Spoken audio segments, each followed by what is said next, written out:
Assalamualaikum warahmatullahi wabarakatuh.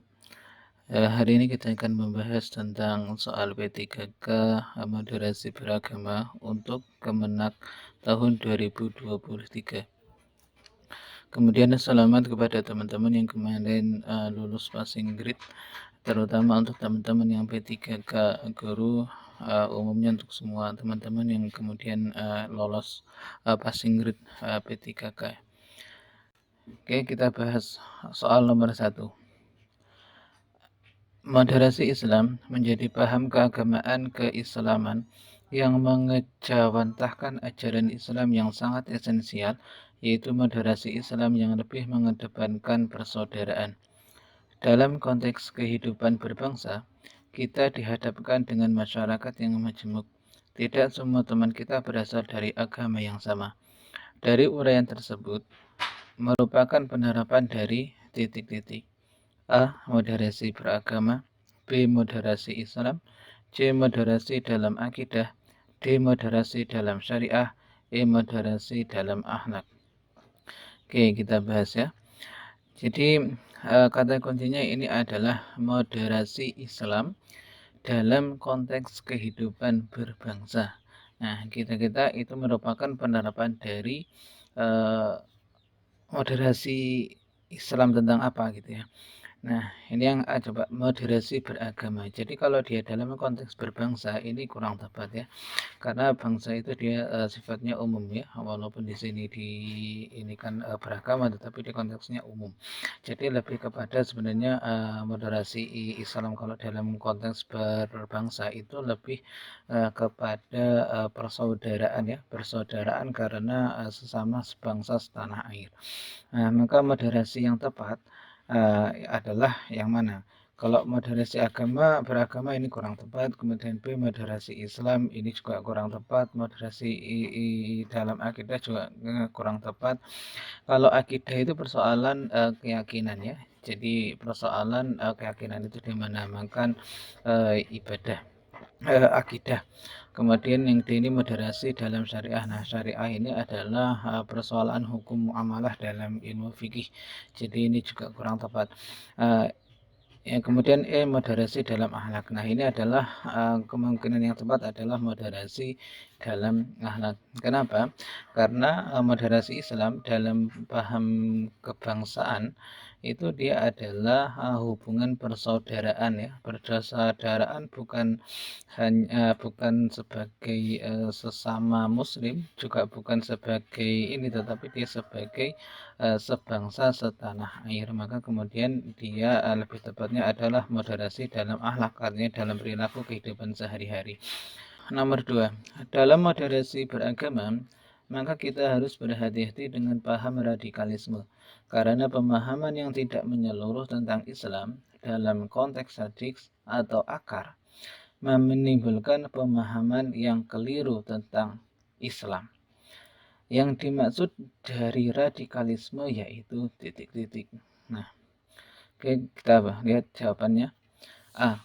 Gejala umum yang bisa terjadi dalam suatu masyarakat yang ditandai oleh tindakan-tindakan keras, ekstrim, dan anarkis sebagai wujud penolakan terhadap gejala yang dihadapi. B. Keyakinan atau kepercayaan yang terlalu kuat terhadap ajaran dalam politik, agama, dan sebagainya. Kemudian C. Kemampuan untuk berpikir dan bertindak sesuai dengan mata hati atau konsens dan determinasi. D. Sebuah sikap menerima atau menghormati pandangan atau tindakan orang lain, sekalipun pandangan atau tindakan itu belum tentu disetujuinya. E. Sebuah ideologi, pandangan filsafat, dan tradisi politik yang didasarkan pada pemahaman bahwa kebebasan dan persamaan hak adalah nilai politik yang utama. Jadi kita bahas dulu apa sih sebenarnya pengertian daripada radikalisme ya. Jadi radikalisme itu berasal dari kata radikal ya, yang berasal dari bahasa Latin, dari bahasa radix ya, atau akar. Kalau diartikan, radikal itu mengacu pada hal-hal yang fundamental, dasar, dan esensial dari berbagai macam gejala. Nah, kalau seandainya menurut Kamus Besar Bahasa Indonesia, Yang dinamakan radikalisme itu dia memiliki 3 arti. Yang pertama adalah paham atau aliran radikal di dalam politik. Yang kedua, paham atau aliran yang menginginkan perubahan atau pembaharuan sosial dan politik dengan cara kekerasan atau drastis. Yang kemudian nomor 3, sikap ekstrem dalam aliran politik.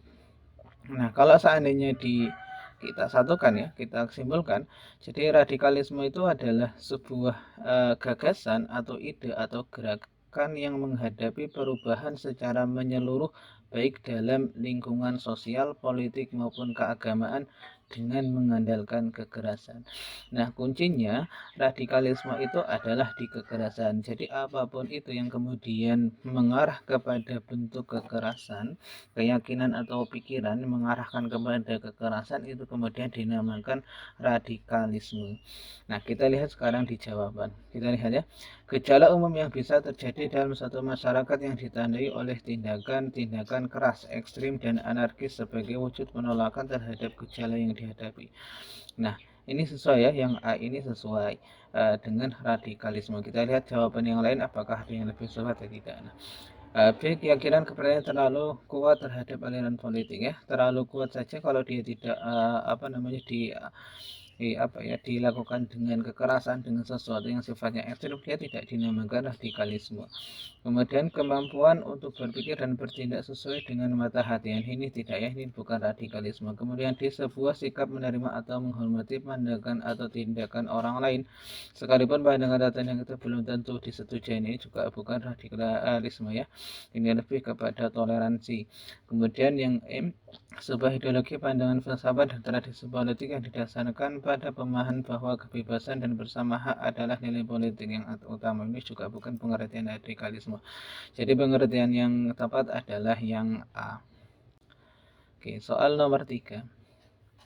Berikut ini merupakan ciri-ciri radikalisme kecuali, ingat ya, kecuali A, mengklaim kebenaran tunggal dan menyesatkan kelompok lain yang tak sependapat. Nah, ini apa nih? Mengklaim ya, kebenaran tunggal dan menyesatkan kelompok lain yang tak sependapat. Nah, ini juga masuk ke dalam ciri-ciri radikalisme. Kemudian yang B, berlebihan dalam beragama yang tidak pada tempatnya. Ini juga nanti dia menjadi ciri-ciri radikalisme ya, karena beragama berlebihan itu juga bisa menimbulkan sesuatu yang bersifat ekstrim ya, sehingga mengkafirkan orang macam-macam itu ya, sampai nah itu adalah sesuatu yang kemudian sifatnya radikalisme. Takutnya juga nanti sampai kepada perilaku yang kemudian bersifat terorisme. Yang C, kasar dalam berinteraksi, keras dalam berbicara, dan emosional dalam berdakwah. Ini juga ciri-ciri jadi radikalisme. Jadi kalau dia sesuatu yang sifatnya keras itu mengarah atau kepada kekerasan, itu sifatnya adalah radikalisme. Kemudian yang D, individu atau kelompok sosial hal terjamin hak-haknya sebagai manusia yang merdeka dan bermartabat. Yang D ini bukan ciri-ciri dari radikalisme. Kemudian kita lihat yang E, mudah mengkafirkan orang lain yang berbeda pendapat. Nah, ini juga ciri-ciri dari radikalisme. Jadi jawaban yang tidak ya, yang merupakan bukan daripada ciri-ciri radikalisme itu adalah yang D. Oke, sekarang kita ke nomor 4. Pandangan dan sikap keagamaan yang menonjolkan superioritas kelompok, menutup diri, dan tidak mengakui pandangan dan keberadaan kelompok lain yang berbeda keyakinan. Pernyataan di atas merupakan pengertian dari titik-titik. A, eksklusivisme beragama. B, intoleransi. C, ekstremisme beragama. D, ekstremisme kekerasan. E, terorisme. Oke, kita bahas satu-satu dulu. Apa sih yang dinamakan eksklusivisme? Jadi eksklusivisme itu adalah tindakan atau kebijakan untuk mengecualikan seseorang atau kelompok dari suatu tempat, kelompok atau hak istimewa. Sedangkan berdasarkan Kamus Besar Bahasa Indonesia, eksklusivisme adalah paham yang mempunyai kecenderungan untuk memisahkan diri dari masyarakat. Nah, itu adalah eksklusivisme ya. Jadi intinya apa ya? eksklusivisme itu menutup diri ya, menutup diri dari masyarakat, itu artinya eksklusivisme. Jadi kalau seandainya kita membicarakan tentang eksklusivisme beragama, maka eksklusivisme dalam beragama itu adalah suatu pandangan atau sikap dan perilaku yang menganggap bahwa agama-agama lain sebagai jalan yang salah yang menyesatkan bagi pengikutnya. Kemudian intoleransi ya. Intoleransi apa? Intoleransi itu ya tidak toleransi. Artinya apa? Intoleransi itu adalah sebuah sikap abai atau rasa ketidakpedulian terhadap eksistensi orang lain ya. Jadi tidak toleran lah intinya intoleransi itu. Kemudian yang kedua ya, kita ekstremisme ya. Ekstremisme adalah paham atau keyakinan yang sangat kuat terhadap suatu pandangan yang melampaui batas kewajaran dan bertentangan dengan hukum yang berlaku. Nah, kalau menurut KBBI, ekstremisme itu adalah keadaan atau tindakan menganut paham ekstrim berdasarkan pandangan agama, politik, dan sebagainya.